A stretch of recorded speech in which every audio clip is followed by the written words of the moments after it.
Friends, recent గా Kurnool bus అగ్ని ప్రమాదానికి గురయ్యి 19 మంది సజీవ దహనం అయిపోయారు. ఒకవేళ ఇటువంటి సిచ్యువేషన్ లో మీరు కూడా ఇరుక్కుపోతే ఆ బస్సు నుండి ఎలా బ్రతికి బయటపడాలో ఈ వీడియోలో తెలుసుకుందాం. ముందుగా మీ లగేజ్ మొత్తాన్ని వదిలేయండి. ఎందుకంటే లగేజ్ కంటే మీ ప్రాణం ఎంతో విలువైనది.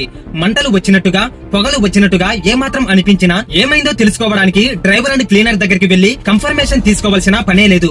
ఎందుకంటే అటువంటి సమయాల్లో ఆలస్యం అనేది అత్యంత ప్రమాదకరమైనది. వెంటనే మంటలు లేని వైపు వెళ్ళండి. ఎమర్జెన్సీ డోర్ లేదా మెయిన్ డోర్ ని ఓపెన్ చేయడానికి ప్రయత్నించండి. అవి కూడా ఓపెన్ అవ్వకపోతే కిటికీలను పగలగొట్టండి. కిటికీలను పగలగొట్టడానికి ఎమర్జెన్సీ డోర్ దగ్గర ఉండే ఎమర్జెన్సీ హ్యామర్ ని యూజ్ చేయండి. ఒకవేళ ఆ సుత్తి కూడా లేకపోతే మీ దగ్గర ఉన్న మొబైల్ తో లేదా మీ మోచేతితో చార్జర్ తో ఏదైనా కొద్దిగా స్ట్రాంగ్ గా ఉండే వస్తువుతో అద్దాన్ని పగలగొట్టండి. అద్దాలను మధ్య భాగంలో కాకుండా అద్దం యొక్క కార్నర్స్ లో కొట్టండి. దీని ద్వారా అద్దము త్వరగా పగిలిపోతుంది. బస్సులో ఎక్కువగా పొగ కమ్ముకున్నప్పుడు క్రిందకి వంగి ఏదైనా క్లాత్ ని మీ ముఖముకి చుట్టుకొని ముందుకు కదలడానికి ప్రయత్నించండి. ఎందుకంటే క్రింద భాగంలో పొగ తక్కువగా ఉంటుంది మరియు అగ్ని కంటే పొగ చాలా ప్రమాదకరమైనది. బయటకి దూకిన తర్వాత ఆ బస్సుకు కనీసం 100 మీటర్ల దూరం వెళ్లి నిలబడండి.